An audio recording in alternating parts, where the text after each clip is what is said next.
Assalamu alaikum. This is Ahmedul Islam.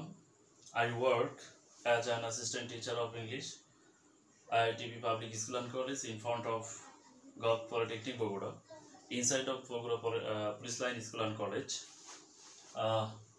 Today's my topic name is Right Form of Verb, Part 4. I have already finished chapter 1, 2, 3. Right form of ভার্বের আমরা already তিনটা chapter বা তিনটা part already শেষ করেছি। তো আজকে একটু ভিন্ন ধর্মী একটু টেকনিক দিয়ে একটু রাইট ফর্ম অফ ভার্ব করার চেষ্টা করব। সেটা 1 নম্বর রুলসে আমরা দিয়েছি শর্ট টেকনিকে যে অনুরা ডগস আসলে প্রত্যেকটা ওয়ার্ডের সামনের প্রথমের অক্ষরগুলো নিয়ে একটু কম্বিনেশন করে ওটাকে উপস্থাপন করা হয়েছে যে অনুরা ডগস। আসলে অনুরা ডগস বলতে কিছু না, জাস্ট রিঅ্যারেঞ্জ করে লেখা হয়েছে অনুরা ডগস। যে ও তে কি অফেন, ও তে অকেশনালি, তাহলে O stand for often, O stand for occasionally. আমরা এখানে সবগুলি মেনশন করছি। O stand for often, O stand for occasionally, and normally, n stands for normally, u stands for usually, a stands for always, r stand for regularly, e stands for everyday, d for stands for daily, occasionally, g stands for generally, s stands for sometimes. There are some important present indefinite indicating words listed here on the blackboard. Okay. Sometimes, generally, occasionally, daily, everyday, regularly, always, usually, normally, often. এগুলো যদি কোনো সেন্টেন্সের মধ্যে থাকে, of course আমরা present indefinite টেন্সকে follow করব, অন্য কোনো টেন্স ফলো করব না। অ্যান্ড অপোজিট সাইডে আমি একটু লিখে রেখেছি থ্রাইস।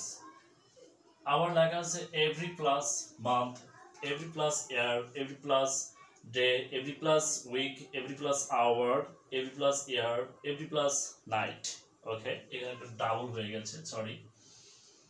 তো এইগুলো যদি কোনো সেন্টেন্সের অন্তর্ভুক্ত হয়, এগুলোকে বলা হচ্ছে symptom of present indefinite tense বা সিম্পটম অফ প্রেজেন্ট ইন্ডিকেটিং ওয়ার্ডস।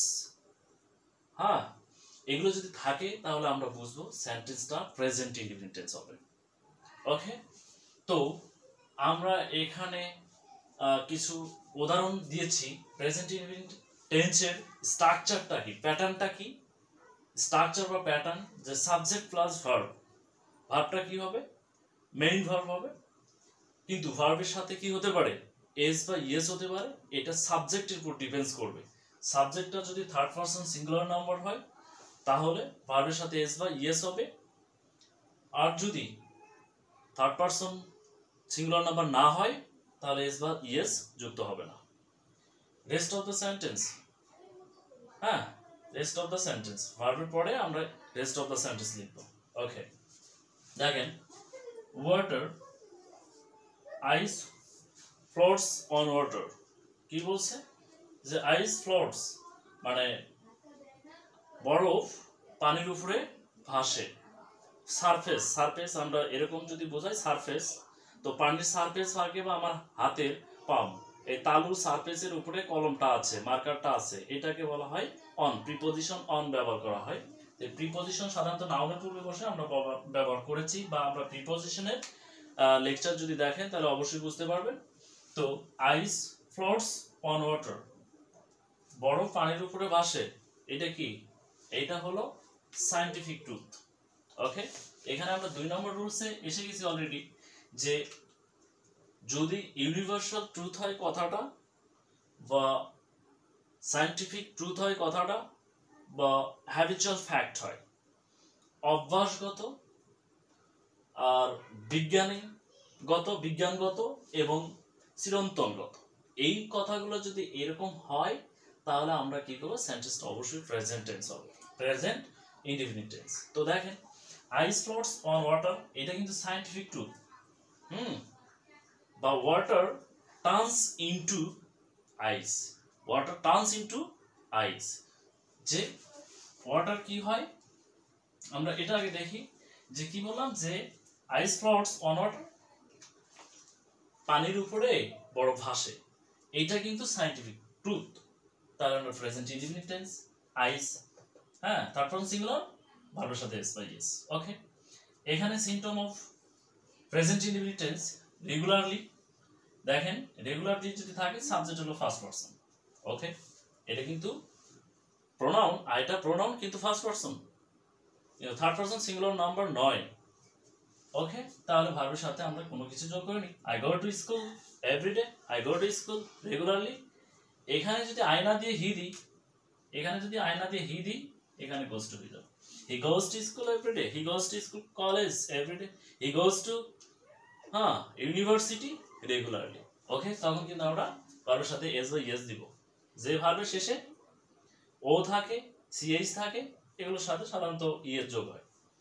সুমি, দেখেন Sumi counts hair every day, every day symptom of present indefinite tense, তাহলে ভার্বের সাথে এস বা ইয়েস হয়। যে সকল ভার্বের সাথে কি থাকে, ই থাকে, সেগুলো ভার্বের শেষে এস যুক্ত হয়। তাহলে সুমি কাউন্টস হেয়ার এভরিডে। এখানে কি আছে, সিম্পটম অলওয়েজ, অলওয়েজটা কি, symptom of present indefinite tense. এটা কিন্তু কি বোঝাইছে, এই যে হ্যাবিচুয়াল ফ্যাক্ট, হ্যাবিচুয়াল ফ্যাক্টটা কি, অলওয়েজ সর্বদা, যে তার একটা অভ্যাস বোঝাইছে। হ্যাঁ, he always come here, he always comes here, he always swims in the pond, সে সর্বদা পুকুরে সাঁতার কাটে। তখন আমরা কি করব, এটা হ্যাবিচুয়াল ফ্যাক্ট, তার অভ্যাসগত কারণ বোঝাইছে যে সর্বদা সে সত্য কথা বলে, বলা উচিত। He always speaks the truth. Okay, এখন যেটা দেখব ওয়াটার, যেটা বিজ্ঞানমূলক কথা, সায়েন্টিফিক ট্রুথ, যে ওয়াটার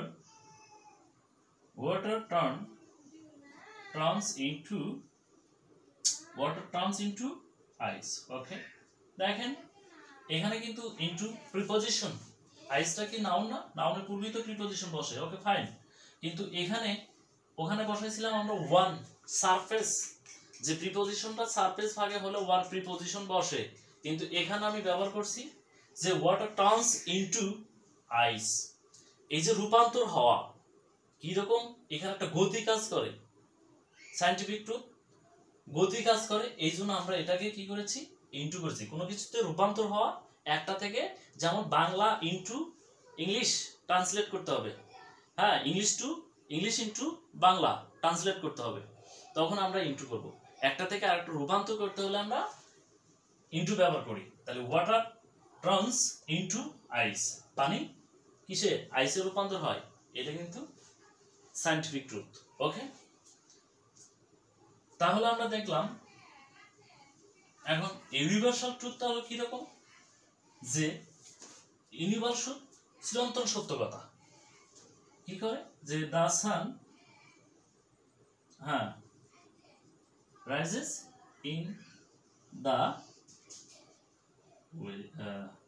ইস্ট, যে এই যে সান, এটা কি চিরন্তন সত্য কথা না, যে the sun rises in the east, the sun sets in the west. ওকে, তাহলে কি একটু উল্টা পুল্টা হলো, যাক এটা তো আমাদের ঠিক আছে, তাই না, যে পশ্চিম দিকে অস্ত যায়, the sun sets in the east R the sun rises in the west, যে পূর্ব দিকে থেকে উঠে পশ্চিম দিকে অস্ত যায়, এটা কি ইউনিভার্সাল ট্রুথ, চিরন্তন সত্য কথা। তাহলে অবশ্যই আমাদের কি করতে হবে, প্রেজেন্ট ইনডিফিনিট টেন্সে লিখতে হবে। ওকে, নাম্বার থার্ড কি বলছি, সাম ইম্পর্টেন্ট পারফেক্ট টেন্স। আমরা পারফেক্ট টেন্সের কিছু কিছু সিনড্রোম আছে যেগুলো ইংরেজি বাক্যের মধ্যে যদি থাকে অবশ্যই সেই সেন্টেন্সকে আমাদের কি করতে হবে, প্রেজেন্ট পারফেক্ট টেন্সে লিখতে হবে। There are some important perfect tense indicating words. Write down on whiteboard. Recently, already, just, yet, just now, ever, often, after, in the meantime, before, of late, lately, so far, up to now, up to present. এগুলো কি, এগুলো হচ্ছে indicating present perfect tense এর symptom. যে কোনো সেন্টেন্সের মধ্যে যদি কি থাকে, রিসেন্টলি থাকে, অলরেডি থাকে, yet, just, just now, ever, after, lately, of late, before, in the meantime, so far, up to now, up to present etcetera যদি থাকে, আমরা কোনো চিন্তা ভাবনা না করে কি করব, প্রেজেন্ট পারফেক্ট টেন্স গঠন করব। দেখেন প্রেজেন্ট পারফেক্ট টেন্সের গঠন তো আমরা জানি যে প্রেজেন্ট পারফেক্ট টেন্স, তাহলে কি করব, যে সাবজেক্ট প্লাস হ্যাভ, হ্যাজ, ভার্বের পাস্ট পার্টিসিপল, এক্সটেনশন। ওকে, এক্সটেনশন, বা এটাকে আমরা রেস্ট অফ দ্য সেন্টেন্স বলতে পারি। যে সাবজেক্ট বসাবো, তারপরে হ্যাভ, হ্যাজ, এখানে সাবজেক্ট থার্ড পারসন সিঙ্গুলার হলে কি হবে, থার্ড পারসন সিঙ্গুলার, নাউন হলে হ্যাজ হবে, বাদ বাকিতে হ্যাভ হবে। ওকে, যে থার্ড পারসন সিঙ্গুলার নাম্বার হলে আমরা কি হ্যাজ ব্যবহার করব, বাদ বাকিতে রেস্ট অফ সাবজেক্ট আমরা হ্যাভ ব্যবহার করব। তারপরে ভার্বের পাস্ট পার্টিসিপল, তারপরে এক্সটেনশন বা rest of the sentence. Okay, আমরা উদাহরণে যাই। ইয়েট, এখানে কি আছে, yet, Banu has not taken her meal yet. দেখেন ইয়েট কি, ইয়েট হলো কি, symptom of present perfect tense. Present perfect tense symptom হলো কি, ইয়েট। ইয়েট কথাটা আছে, তাহলে আমাদের স্ট্রাকচারটা হবে কি, বানু, বানু কি থার্ড পারসন সিঙ্গুলার নাম্বার, তাহলে হ্যাজ হবে। তাহলে Banu has not taken her meal yet. Okay, এখানে কিন্তু ভার্বের পাস্ট পার্টিসিপল হয়ে গেছে, কারণ আমরা জানি present perfect tense have, has এর পরে আমরা কিন্তু অবশ্যই ভার্বের পাস্ট পার্টিসিপল বসাবো, কোনো অসুবিধা নেই। হ্যাভ, হ্যাজ, হ্যাড এবং হ্যাভিং এর পরে অবশ্যই ভার্বের পাস্ট পার্টিসিপল বসাতে হবে। অলরেডি, দেখেন অলরেডি কি, অলরেডি হলো কি, symptom of present perfect tense. Okay, তাহলে দেখেন I already have proceed everything. দেখেন হ্যাভ আছে, ভার্বের পাস্ট পার্টিসিপল আছে, এখানে আমরা কিন্তু সিম্পটম অফ প্রেজেন্ট পারফেক্ট টেন্সে পেয়ে গেছি already. Okay, just now, just now কি, just now is a symptom of present perfect tense. তো সিম্পটম অফ প্রেজেন্ট পারফেক্ট টেন্সের জাস্ট নাও বা জাস্ট কথাটা থাকলেই আমরা কি করব, প্রেজেন্ট পারফেক্ট টেন্স করব। Subject Nahar has come just now. Okay, দেখেন এটা হলো ভার্বের third past participle. Okay, just, next one, যে he has just finished his lunch. Okay, এই যে জাস্ট কথাটা আছে, তাহলে ভার্বের পাস্ট পার্টিসিপল আর এই যে has third person singular number, he has just finished his মিল। এখন এই কথাটা, জাস্ট কথাটা আপনি শেষেও লিখতে পারেন, কোনো অসুবিধা নেই। আমার জাস্ট কথাটা সেন্টেন্সের শুরুতে লিখলেও কোনো অসুবিধা নেই। আর জাস্ট কথাটা যদি দুইটা ভার্ব থাকে, তাহলে দুইটা ভার্বের মাঝখানে লিখলেও কোনো অসুবিধা নেই। যেমন এখানে এই একটা হ্যাজ একটা ভার্ব, ফিনিশড একটা ভার্ব, দুইটা ভার্বের মাঝে বসাইছে, কোনো অসুবিধা নেই। এখন যদি আপনি ইচ্ছা করেন যে সাবজেক্টের পরে, মানে he just has finished his lunch, তাও হবে, কোনো অসুবিধা নেই। কারণ আমরা জানি এই জাস্ট বা এই সবগুলোই হচ্ছে one kind of adverb. Okay, adverb আমরা পাঁচ ভাবে ব্যবহার করতে পারি, সেন্টেন্সের শুরুতে, সেন্টেন্সের শেষে, সাবজেক্টের পরে, মূল ভার্বের আগে, এবং দুইটা ভার্ব হলে তার মাঝখানে। তো এখানে কিন্তু দুইটা ভার্ব, তার মাঝখানে আমরা জাস্ট ব্যবহার করেছি, হি has just finished his mill. Okay, next one, E number. recently, recently কি recently is a symptom of present perfect tense. Recently I have shipped Dhaka to Chattogram. Okay, recently I have shipped Bogura to Dhaka. তো তাহলে এখানে আমরা কি এখানে I have seen, ওকে, ভার্বের she saw seen, ভার্বের past participle বা ভার্বের third form, I have seen her recently. ওকে, বলছে I have seen her recently, এইটা হলো কি symptom of present perfect tense. Okay, fine. এখন দেখব এই যে প্রেজেন্ট ইনডিফিনিট টেন্সের একটা স্ট্রাকচার আমরা দিয়েছি, এই সাইডটাতে আমরা লিখেছিলাম যে রেগুলারলি, এই যে regularly R stands for regularly. এই রেগুলারলি কি দেওয়া আছে যে রেগুলারলি কোনো সেন্টেন্সের মধ্যে থাকলে সেন্টেন্সটা অবশ্যই প্রেজেন্ট ইনডিফিনিট টেন্স হতে হবে। তো a good student prefers his lesson regularly, a good student prefers, okay, his lesson regularly. দেখেন এই যে প্রিফার্স কি আছে, ভার্ব বেস, তার সাথে কিন্তু এস আছে। কারণটা কি, এই গুড স্টুডেন্ট হলো কি থার্ড পারসন সিঙ্গুলার নাম্বার আর রেগুলারলি আছে, যার জন্য আমরা প্রেজেন্ট ইনডিফিনিট টেন্স করব। তো জানি কোন সেন্টেন্সের মধ্যে যদি অনুরা ডক্স, আমাদের একটু মেমোরাইজ করতে হবে অনুরা ডক্স, অনুরা ডক্স যদি আমরা মেমোরাইজ করি তাহলে কিন্তু আমরা এই সিম্পটমগুলো চিনতে পারলে আমাদের প্রেজেন্ট ইনডিফিনিট টেন্সের সম্পর্কে এই কয়টাই থাকবে, যেগুলো পরীক্ষাতে, চাকরি পরীক্ষা হোক, পরীক্ষাতে হোক, একাডেমিকে হোক, চাকরি পরীক্ষা হোক, এই কয়টার মধ্যে থেকেই থাকবেও। তো আমরা যদি এই অনুরা ডক্স কথাটা মানে এক সেকেন্ডের মধ্যে হয়ে যায় অনুরা ডক্স, তাহলে কি যে often, normally, usually, always, regularly, everyday, daily, occasionally, generally, sometimes, এগুলো every plus month, every year, every week, every day, every night, হ্যাঁ, যেটাই হোক সেটার সাথে আমরা কিন্তু কি করবো, সেটা থাকলে আমরা প্রেজেন্ট ইনডিফিনিট টেন্স লিখবো। যেমন হি হ্যাজ, এখানে ডেইলি কথাটা দেওয়া হচ্ছে, দেখেন যে he takes this medicine thrice daily. Okay, এই যে থ্রাইস কথাটা থাকলেও আমরা কিন্তু বলতে পারবো যে এটা আমি দিনে 3 বার ওষুধ খাই। আই টেক্স মানে আমি নেওয়া, হ্যাঁ, টেক মানে এখানে খাওয়া বোঝানো হয়েছে, যে he takes this medicine twice daily, আমি দিনে 2 বার খাই। ওকে, অসুবিধা নেই। He takes this medicine thrice daily, A daily দিলেও হবে, আমি দিনে 3 বার ওষুধ খাই, আমি দিনে 2 বার খাই, কোনো অসুবিধা নেই, এটা প্রেজেন্ট ইনডিফিনিট টেন্স হবে। এখানে দেখেন নেক্সট ওয়ান কি দেওয়া আছে, এভরিডে। এখানে তো দেখাই আছে যে এভরি সাথে ডে থাক, উইক থাক, আওয়ার থাক, এভরি নাইট থাক, এভরি মান্থ থাক, সবাই প্রেজেন্ট ইনডিফিনিট টেন্স হবে। তো হি গেটস আপ অ্যাট, ওই যে অ্যাট নির্দিষ্ট টাইম প্রিপজিশনে অ্যাড হয়ে গেল, যে হি গেটস আপ। ওকে, কিন্তু এইটা হলো কি, এটা কিন্তু একটা ফ্রেজ, হ্যাঁ, ভার্বাল ফ্রেজ, যে he gets up at 5 AM everyday.